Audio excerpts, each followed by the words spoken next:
नमस्कार, day to day news Bharat में आप सभी का बहुत बहुत स्वागत है। मैं हूं साक्षी चौहान। चलिए बात कर लेते हैं हिमाचल प्रदेश की। हिमाचल प्रदेश में नगर निकाय चुनाव 2026 के लिए रविवार सुबह से मतदान जारी है। प्रदेश की 4 नगर निगम, 25 नगर परिषद और 22 नगर पंचायतों के लिए 439 वार्डों में अलग अलग मताधिकार का इस्तेमाल मतदाता कर रहे हैं। सुबह 7 बजे से शुरुआती वोटिंग में लोगों का उत्साह साफ दिखाई दिया। कई जगहों पर मतदाता केंद्रों के बाहर लंबी लंबी कतारें देखने को मिली। शुरुआती आंकड़ों में करसोग क्षेत्र सबसे आगे रहा। प्रदेश में कुल 449 पदों के लिए चुनाव हो रहे हैं। इसमें से 10 पार्षद पहले से ही निर्विरोधी चुनाव जीत चुके हैं, जबकि बाकी सीटों पर 1147 उम्मीदवार मैदान में है। करीब 3.60 लाख मतदाता आज इन उम्मीदवारों की किस्मत का फैसला करेंगे। मतदान दोपहर 3 बजे तक जारी रहेगा और इसके तुरंत बाद मतगणना की शुरुआत की जाएगी। निकाय चुनाव को लेकर लोगों में खासा उत्साह देखने को मिल रहा है। कई मतदाता केंद्र पर सुबह से ही बुजुर्गों, महिलाओं और युवा वोटर्स की भीड़ देखने को मिल रही है। पहाड़ी क्षेत्रों में भी मतदाता जल्द ही घरों से निकलकर अपने मतदान केंद्र की ओर पहुंच रहे हैं। वहीं चुनाव आयोग और प्रशासन की ओर से सुरक्षा के पुख्ता इंतजाम किए गए हैं ताकि मतदान और मतदाता शांतिपूर्वक तरीके से इस प्रक्रिया को संपन्न करें। राज्य निर्वाचन आयोग ने कहा है कि जब तक मतदान पूरी तरह शांतिपूर्वक चल रहा है और अभी किसी भी गड़बड़ी की सूचना नहीं मिली है, संवेदनशील बूथों पर अतिरिक्त पुलिस बल तैनात किया गया है। अगर बात शिमला जिले की 2 नगर परिषद और 6 नगर पंचायतों की जाए तो यहां सुबह 9 बजे से मतदान शुरू हो गया है।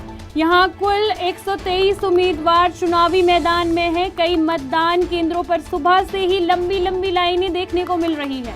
मतदाताओं का कहना है कि स्थानीय विकास, सफाई व्यवस्था और पानी, सड़क जैसी समस्याओं को देखते हुए इस बार लोग ज्यादा और गंभीरता से अपने मत का प्रयोग कर रहे हैं। चुनाव अधिकारियों के मुताबिक दोपहर तक मतदान प्रतिशत में और तेजी आने की संभावना उन्होंने ये जताई है। कुल्लू जिले की अगर हम बात करें तो कुल्लू जिले के 5 नगर निकायों में भी मतदान को लेकर लोगों में भारी उत्साह देखने को मिल रहा है। कुल्लू, मनाली, भूतड़, बंजार और निरमंड के मतदान केंद्रों में सुबह से ही मतदाता लंबी लंबी कतारों में खड़े हैं। जिले में सुबह 9 बजे तक मतदान का जो प्रतिशत था वो काफ़ी ऊंचा रहा और अगर अभी की बात करें तो अभी भी मतदान प्रतिशत काफ़ी ज़्यादा है। नगर पंचायत अगर हम बंजार की बात करें तो वहाँ पर 19.26% और नगर पंचायत निरमंड की बात की जाए तो 20.46% और नगर परिषद कुल्लू में 16% और नगर पंचायत भूतड़ में 15% और नगर परिषद मनाली में 14.12% चुनाव और मत का प्रयोग जो है वो लोगों ने किया है। वहीं अगर बात चुनाव अधिकारी संजीव महाजन की जाए तो उन्होंने कहा कि मौसम साफ होने की वजह से लोग बड़ी संख्या में मतदान केंद्र में पहुंचे हैं और आइए आपको सुनाते हैं संजीव महाजन ने क्या कहा। ये आज जो 7 बजे से पोलिंग शुरू हो गई है और लगभग हमारी टोटल जो है 51 म्यूनसिपल कम्युनिटीज़ में जो है वो पोल जारी है। जिसमें से 22 नगर परिषदें हैं, 21 नगर पंचायतें, 4 नगर निगम हैं कपूर जारी। और जो पोल का समय है वो 7 से 3 बजे के बीच का है। 3 बजे समय जो पोल की समाप्ति के बाद 47 कमेटियों की जो मतगणना है वो आज ही हो जाएगी और 4 नगर निगमों के क्योंकि उनका चुनाव जो है वो राजनीतिक दलों के प्रतीक के आधार पर है तो उनकी मतगणना जो है वो 31 मई को रखी गई। पोलिंग आज ही हो जाएगी। उनकी जो इलेक्ट्रॉनिक वोटिंग मशीन्स हैं वो तब तक स्ट्रांग रूम में सेफ रखी जाएंगी।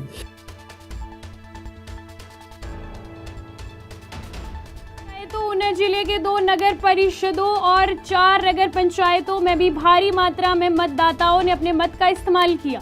मतदान केंद्र में सुरक्षा व्यवस्था काफी मजबूती से देखने को मिली। प्रशासन ने दावा किया कि सभी केंद्रों पर जरूरी सुविधाएं उपलब्ध करवाई गई है। ताकि मतदाताओं को किसी भी तरह की परेशानी ना हो। वहीं अगर बात सोलन की जाए तो सोलन में मतदान के दौरान कुछ अव्यवस्थाएं और कुछ कमियां देखने को मिली। वार्ड नंबर 1 के मतदान केंद्र पर जगह कम होने की वजह से लोगों को लंबी लंबी लाइनों में इंतजार करना पड़ा। सबसे ज्यादा जो दिक्कत का सामना करना पड़ा वो दिव्यांग और बुजुर्गों को करना पड़ा। स्थानीय लोगों के मुताबिक मतदान केंद्र में व्हील चेयर के लिए कोई जगह नहीं थी और उसे रखने के लिए कोई पुख्ता इंतजाम नहीं था। कई दिव्यांग मतदाताओं को सहारे से मतदान केंद्र पर पहुंचाना पड़ा। इसको लेकर लोगों ने प्रशासन से व्यवस्था की मांग भी की। इस बार निकाय चुनाव में कांगड़ा जिला सबसे ज्यादा चर्चा में है क्योंकि यहां सबसे अधिक 80 सीटों पर मतदान हो रहा है। राजनीतिक दलों की नजर भी कांगड़ा के नतीजों पर टिकी है। वहीं अगर बात चुनाव की जाए तो राजनीति में आरोप और प्रत्यारोप का दौर भी हिमाचल में देखने को मिल रहा है। वहीं अगर बात पूर्व मुख्यमंत्री जयराम ठाकुर की जाए तो उन्होंने विपक्ष पर सीधा निशाना साधा है। उनका कहना है कि कांग्रेस के जो दिग्गज नेता है उन्होंने पहले चुनाव रोकने की कोशिश की, लेकिन जब माननीय कोर्ट ने अपना फैसला सुनाया तो उन्हें चुनाव करवाने ही पड़े। आइए आपको सुनाते हैं इस विषय पर पूर्व मुख्यमंत्री जयराम ठाकुर ने क्या कहा। हिमाचल प्रदेश में कांग्रेस की सरकार ने पहले तो पंचायती राज संस्थाओं के चुनाव और नगर निकायों के चुनाव को टालने की कोशिश की है, लेकिन सुप्रीम कोर्ट के आदेश के अनुसार अब चुनाव करवाने पड़ रहे हैं। और चुनाव टालने की वजह ये थी कि कांग्रेस को अच्छी तरह से मालूम था कि जब चुनाव होंगे तो परिणाम उनके पक्ष में नहीं होगा, और विशेष तौर से मुख्यमंत्री जी इस बात को लेकर के बहुत चिंतित थे। इसलिए चुनाव टालने के लिए हिमाचल प्रदेश में डिजास्टर एक्ट लगा दिया।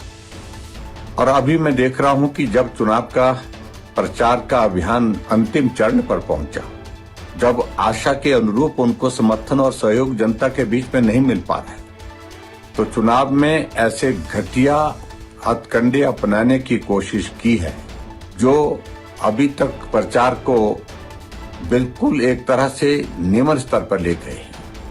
मैं देख रहा था एक वीडियो सोशल मीडिया में कांग्रेस की उस एजेंसी के माध्यम से बनाया गया है और चलाया गया है, जिस एजेंसी को लाखों रुपए वो हर महीने का देते हैं, लगभग 20 लाख रुपए प्रति माह के हिसाब से शायद देते हैं। उस एजेंसी के माध्यम से सोशल मीडिया में एक वीडियो चल रहा है कि जयराम ठाकुर कहीं चुनाव के प्रचार में गए और वहां पर उनके खिलाफ नारे लगे। हकीकत यह है कि वो चुनाव के प्रचार का वीडियो नहीं है। 2025 में जब आपदा के दौरान सुंदरनगर में एक दुखद घटना हुई थी जिसमें 7 लोगों की जिंदगी चले गई थी, और जब वहां उस स्थान पर हम वहां परिवारजनों को और मौके पर मिलने के लिए गए थे, तो वहां के स्थानीय लोगों की नाराजगी बीबीएमबी के खिलाफ थी, और उन्होंने जो नारे लगाए हैं बीबीएमबी मैनेजमेंट के खिलाफ लगाए हैं, ना कि जयराम ठाकुर के खिलाफ लगाए। और उस वीडियो को चुनाव के प्रचार के अभियान से जोड़ करके बहुत निम्न स्तर की हरकत कांग्रेस के नेताओं ने करने की कोशिश की है। जो स्थानीय मुद्दों को लेकर इस बार मुकाबला देखने को मिल रहा है, काफी दिलचस्प है। कई जगह निर्दलीय उम्मीदवार भी मुख्य दलों को काफी टक्कर देते हुए नजर आ रहे हैं। वहीं अगर बात चुनावी दौर की जाए तो इस दौरान हिमाचल के पूर्व मुख्यमंत्री शांता कुमार भी वोट डालते हुए नजर आए। उन्होंने मीडिया से बातचीत करते हुए कहा कि भारत का जो लोकतंत्र है वो विश्व का सबसे बड़ा लोकतंत्र है, लेकिन उन्होंने कहा कि अगर लोग योग्य उम्मीदवारों को चुने तो इससे भारत का विकास और अच्छे से हो सकता है। आइए आपको सुनाते हैं पूर्व मुख्यमंत्री शांता कुमार ने क्या कहा। मुझे बहुत अच्छा लग रहा है कि जीवन के अंतिम मोड़ इस आयु में मुझे आज वोट करने का सौभाग्य प्राप्त हुआ है। भारत दुनिया का सबसे बड़ा लोकतंत्र है और चुनाव लोकतंत्र का सबसे बड़ा त्योहार है। लेकिन भारत की जनता ने लोकतंत्र के त्योहार को ठीक ढंग से मनाना शुरू किया। मैं ये समझता हूं कि जिस दिन भारत की जनता योग्य उम्मीदवारों को चुनना शुरू करेगी और जिस दिन भारत की जनता भ्रष्टाचार करने वालों की जमानतें जब्त करवाना शुरू करेगी, उस दिन से भारत भ्रष्टाचार विमुक्त हो। नगर परिषद और नगर पंचायत की मतगणना आज ही मतदान खत्म होने के बाद शुरू हो जाएगी और शाम तक कई नतीजे सामने आने लगेंगे। वहीं 4 नगर निगम धर्मशाला, पालमपुर, मंडी और सोलन के परिणाम 31 मई को घोषित किए जाएंगे। निकाय चुनाव को विधानसभा चुनाव से पहले बड़े राजनीतिक संकेत के रूप में देखा जा रहा है। यही वजह है कि भाजपा और कांग्रेस दोनों इस चुनाव में अपनी पूरी ताकत झोंकते हुए नजर आए।